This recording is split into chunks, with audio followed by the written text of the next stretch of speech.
محل کی شہزادی۔ بنی اسرائیل میں ایک عورت بادشاہ کی بیٹی تھی اور بڑی عبادت گزار تھی۔ ایک شہزادے نے اس سے منگنی کی درخواست کی، اس سے انکار کر دیا اور اپنی ایک لونڈی سے کہا کہ میرے لیے ایک عابد زاہد نیک آدمی تلاش کر جو فقیر ہو۔ وہ لونڈی گئی اور ایک فقیر عابد زاہد ملا، اسے لے آئی۔ اس سے پوچھا کہ اگر تم مجھ سے نکاح کرنا چاہو تو میں تمہارے ساتھ قاضی کے یہاں چلوں تاکہ وہ ہمارا نکاح کر دے۔ اس فقیر نے منظور کر لیا اور نکاح ہو گیا۔ پھر اس سے کہا مجھے اپنے گھر لے چل۔ اس نے کہا واللہ اس کمبل کے سوا کوئی چیز میری ملکیت میں نہیں، اسی کو رات کے وقت اوڑھتا ہوں اور دن میں پہنتا ہوں۔ اس نے کہا میں اس حالت پر تیرے ساتھ راضی ہوں۔ چنانچہ وہ فقیر اس کو اپنے گھر لے گیا۔ وہ دن بھر محنت کرتا تھا اور رات کو اتنا پیدا کر لاتا تھا جس سے افطار ہو جائے۔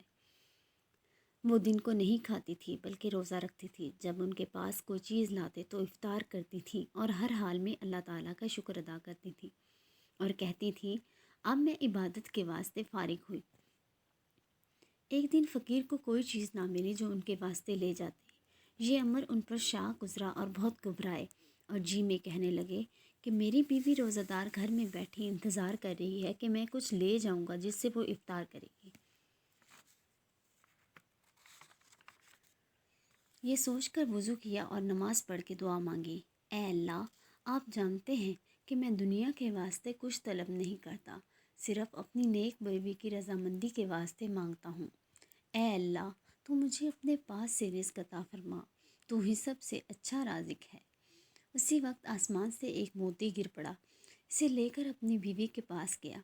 جب انہوں نے اسے دیکھا تو ڈر گئی اور کہا یہ موتی تم کہاں سے لائے ہو؟ اس جیسا تو میں نے کبھی اپنے گھرانے میں بھی نہیں دیکھا۔ کہا آج میں نے رزق کے لیے بہت محنت کی، بہت کوشش کی لیکن کہیں سے نہ ملا۔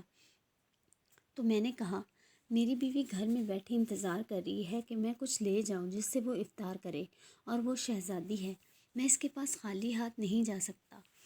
میں نے اللہ سے دعا کی تو اللہ تعالیٰ نے یہ موتی عطا فرمایا اور آسمان سے نازل کیا۔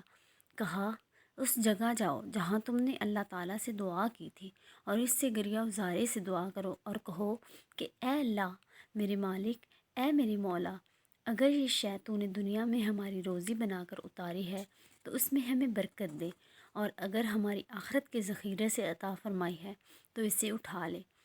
اس شخص نے ایسا ہی کیا تو موتی اٹھا لیا گیا۔